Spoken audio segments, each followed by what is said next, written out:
I now call the Leader of the Opposition.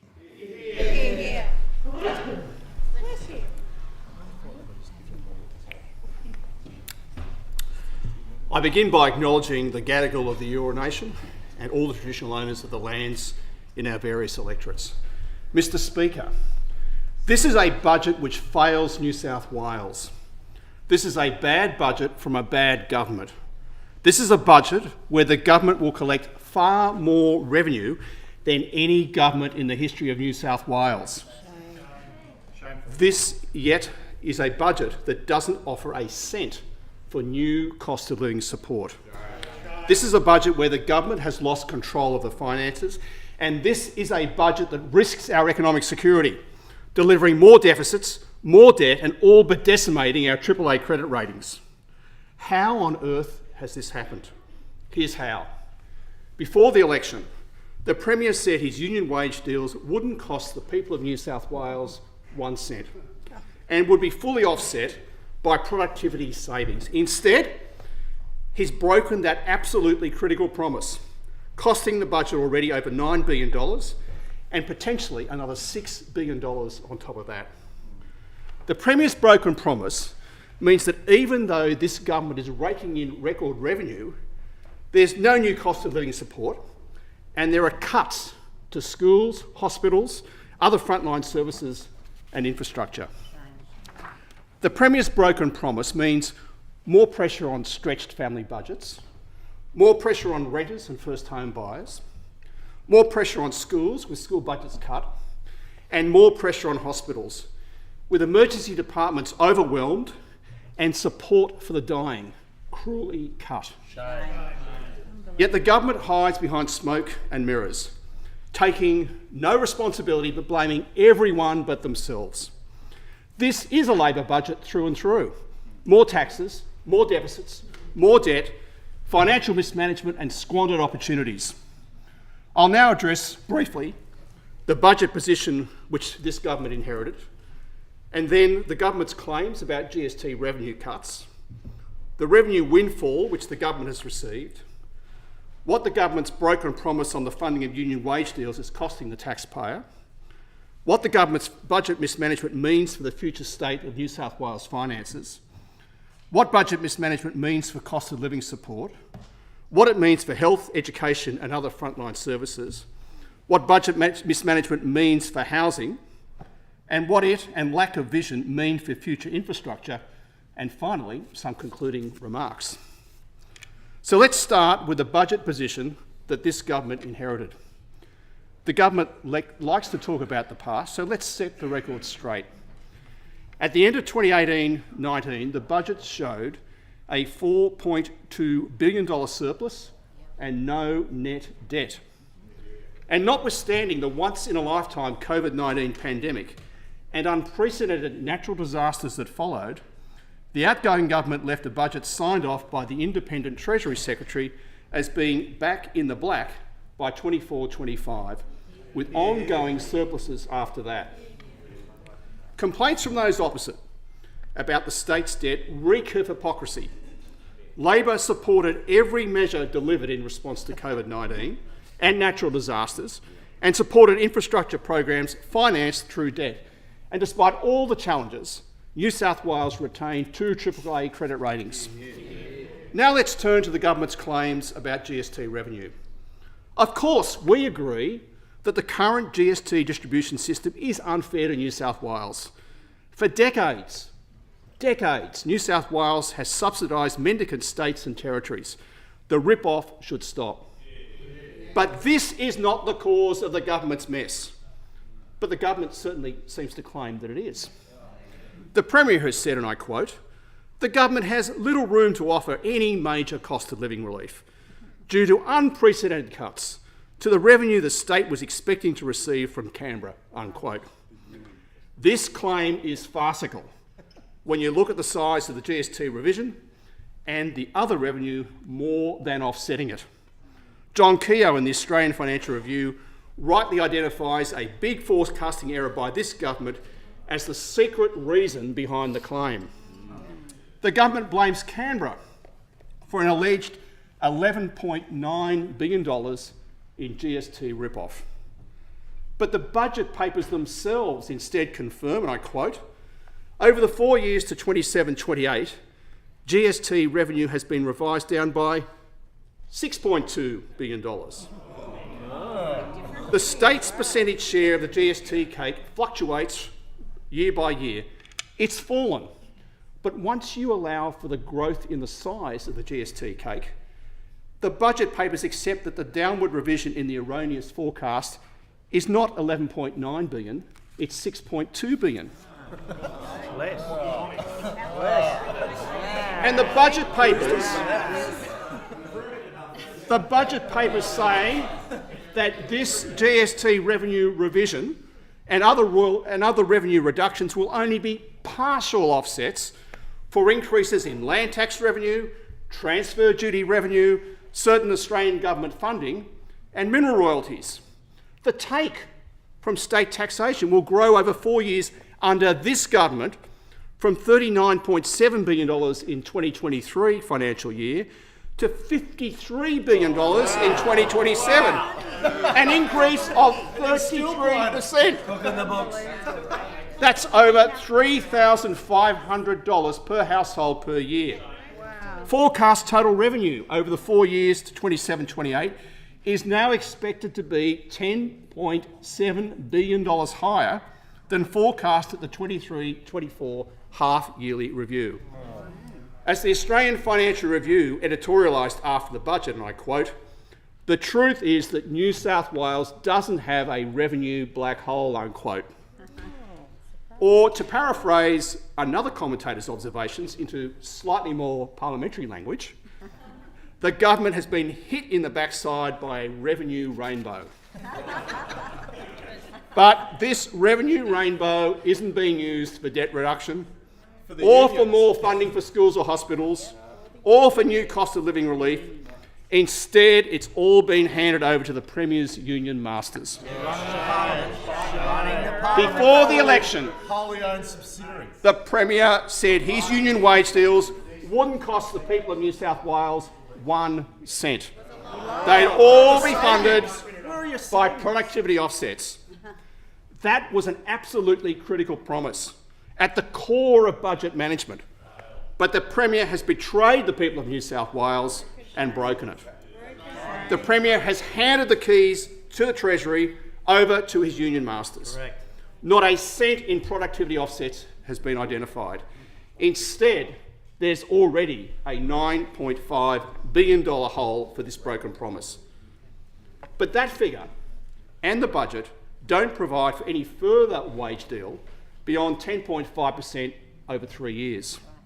Yesterday, the Minister for Industrial Relations was asked in question time, and I quote, "Police are demanding wage increases of 25%, nurses and midwives 15%, rail workers 36%, and firefighters 20%.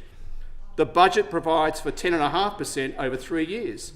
Is 10.5% the upper limit of what those unions can hope for," unquote. And the Minister replied, and I quote, "We have made an offer of 10.5% as a baseline to negotiate." So we know there is a further $6.4 billion in union demands that sit unfunded and unaccounted for in this budget. A massive liability that our state simply can't afford. The government still won't come clean on the true cost of its union wage deals. Funding their re-election. So instead of doing what it promised at the election, namely to fund wage increases from productivity offsets, this government has used the revenue windfall to fund union wage deals and squandered its golden opportunity to maintain and improve cost of living support, to maintain and improve health and education services and infrastructure, and to support home seekers and small business. The government's financial mismanagement means more deficits and more debt as far as the eye can see. This government will add over $11.5 billion in deficits over the next 4 years. Net debt is expected to grow from 11.9% of gross state product now to 14.2% in June 2028. And because of the government's mismanagement, interest expenses are forecast to grow at 9.1% every year for 4 years. This will take interest payments to $8.6 billion for 2027-28, more than double the $4.2 billion paid under the previous government in 2022-23. And the government's mismanagement means that New South Wales faces the severe risk of losing its prized AAA credit ratings. So what does the government's budget mismanagement mean for cost of living support? Households right across New South Wales are struggling with the cost of living crisis. The cost of electricity is up. The cost of groceries is up. Rents and interest repayments are up. But this budget confirms what we already knew, that the government has no plan to address the cost of living crisis. Not a cent for new cost of living support. And a shameless attempt to window dress as some sort of new cost of living measure, a welcome addition not to collect payroll tax from doctors in circumstances where it's never been collected before. It would be comical. It would be comical if it were not so insulting. But we all know who will foot the bill for the government's failures. Families and households right across New South Wales will pay the price, as they've already done under this government. Active kids, slashed. Creative kids, slashed. First lap, slashed. Energy relief, slashed. Back to school vouchers, axed. Regional travel card, axed. All programs we would have kept. This month, the Premier wrote about the impact that social media is having on children, something we all worry about as having long-term adverse impacts on our state's children.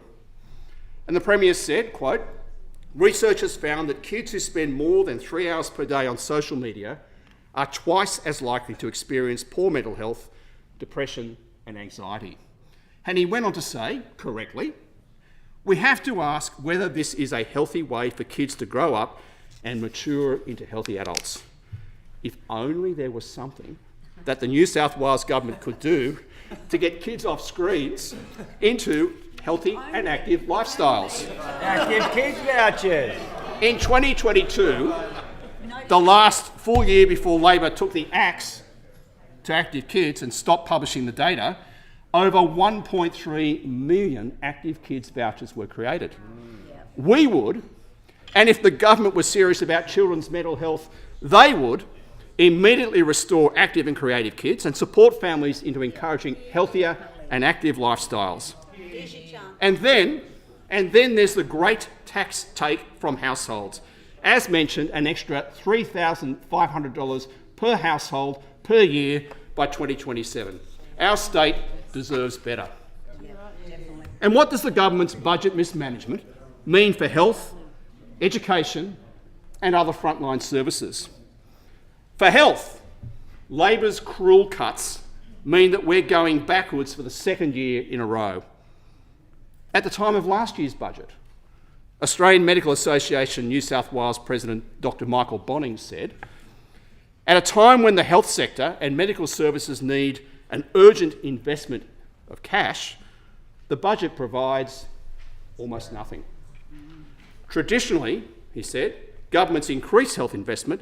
This government has effectively slashed it when health inflation is taken into consideration. He continued, "It's the people of New South Wales who will suffer. This means less access to emergency departments, less urgent surgery and non-urgent surgery." So Labor's cuts are hitting palliative care, frontline services and emergency departments, including in regional New South Wales. The most recent Bureau of Health Information data show a hospital system under immense strain because of Labor's existing cuts. People are waiting longer to be seen and their health is at risk.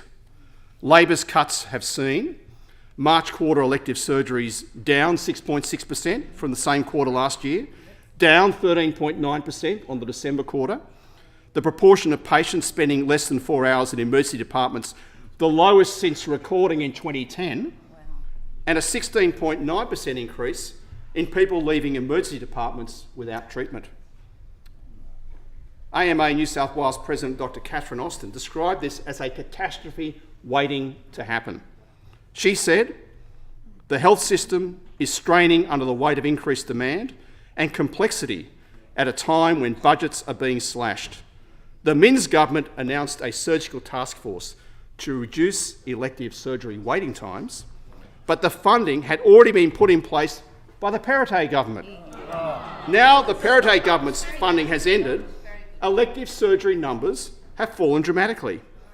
These figures reflect a system which has experienced continuing downward decline under the Minns government."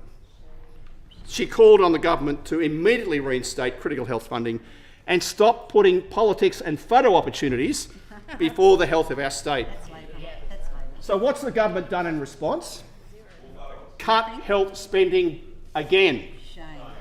AMA New South Wales Vice President Dr. Fred Betros says that this budget falls below actual health CPI, meaning that after health inflation, this is an effective loss.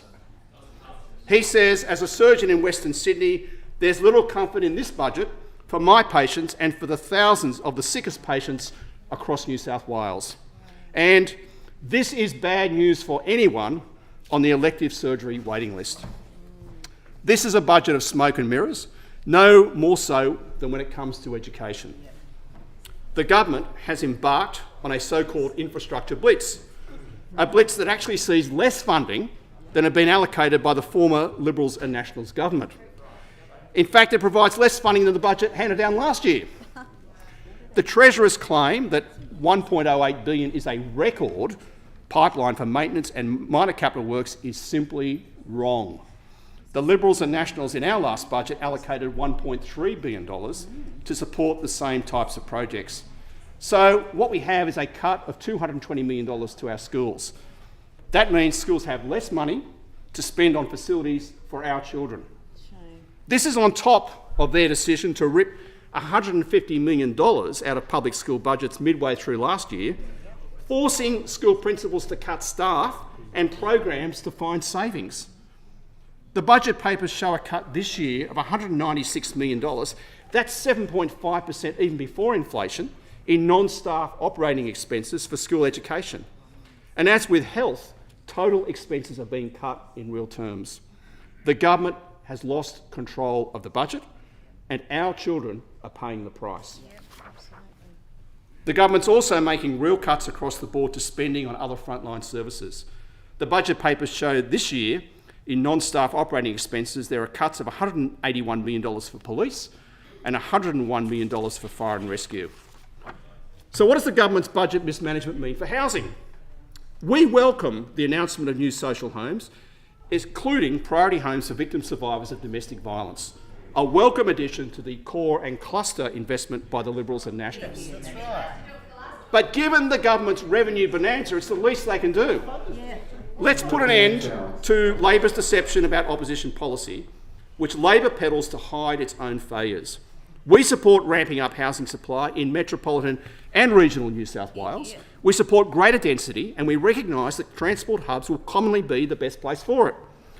But with state targets for each local government area and with appropriately strict time limits and sanctions, you should first let communities have a say in how and where in their local areas they want that density delivered.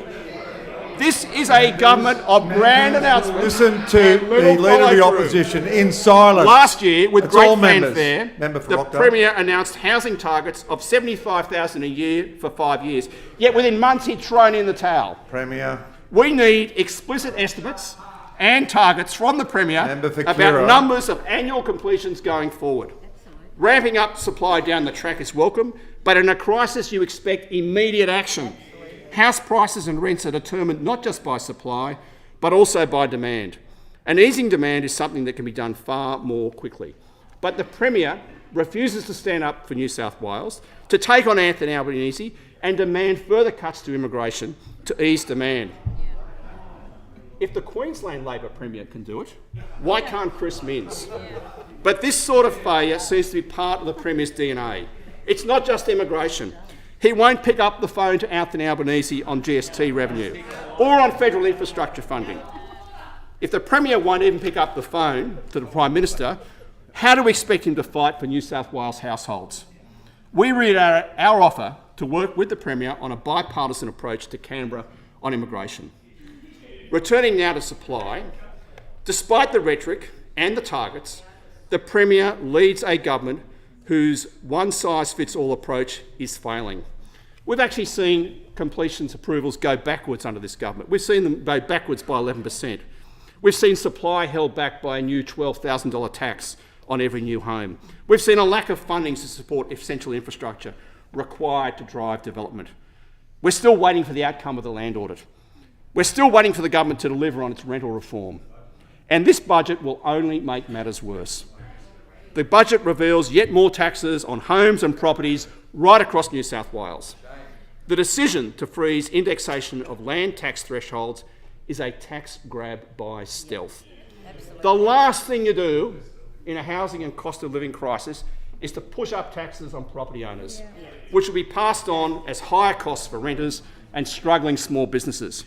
It's a desperate tax grab because this government has lost control of the budget and handed the keys of the Treasury to its union masters.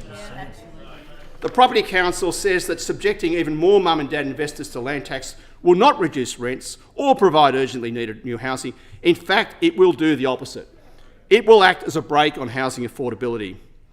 The Real Estate Institute says removing indexation would have severe ramifications for commercial tenancies in particular, and given the high cost of holding a residential property, adding to the tax burden will only place additional pressure on investment returns, leaving landlords two undesirable options. And what are they? They either pass the cost onto tenants or they sell investment properties. Either way, taking more homes out of an undersupplied rental market. You can increase social housing, but overwhelmingly, the main driver of housing supply is private investment, which has to be financially viable. The government's announcements of targets and zonings is the easy part. You can announce all the targets and upzonings in the world, but they won't produce more housing unless it's financially feasible to build. But the government continues to increase fees and charges that are crippling the financial feasibility of new housing projects. And you can throw all the money in the world at creating new infrastructure czars and the worthwhile speeding up of approvals, but if it's too expensive to buy and build, it won't matter. The Property Council says the government's recently released new housing targets for Sydney, the Illawarra, the Hunter and the Central Coast, quote, will remain a pipe dream without fixes to the delivery pipeline, unquote. And it tells us that new taxes and charges will make the construction of up to 50,000 new homes financially unfeasible for homes built west of Homebush over the next 5 years.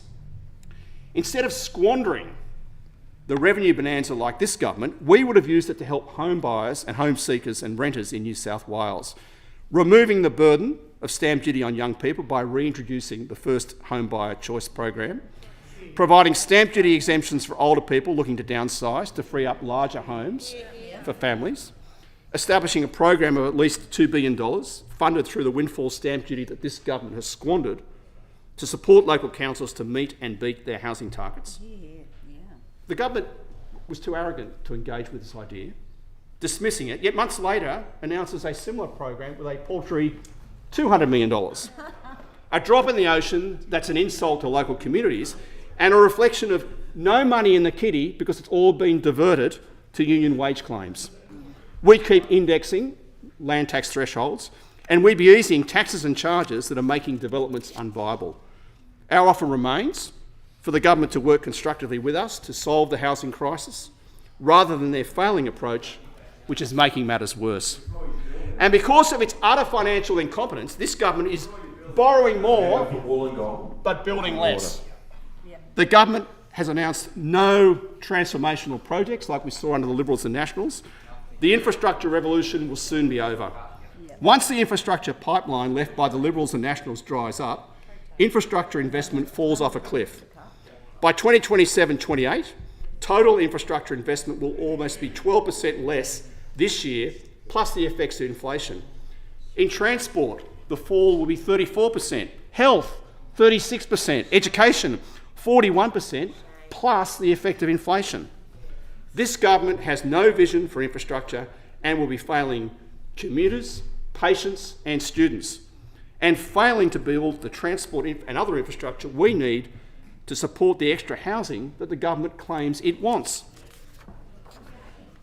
So to sum up, Mr Speaker, this budget lets the people of New South Wales down. It's a bad budget and the government is to blame. A budget out of control, but a government unwilling to accept responsibility for its decisions.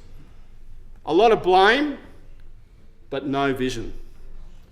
A lot of targets, but no plans.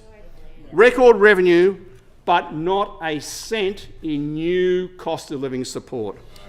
Higher taxes, but cuts to schools, hospitals and infrastructure. None of the government's attempts at smoke and mirrors, none of its cherry picking of individual projects, none of its ribbon cutting on coalition projects can disguise the government's cuts to investment in health, in education and infrastructure, and its failure to address the cost of living.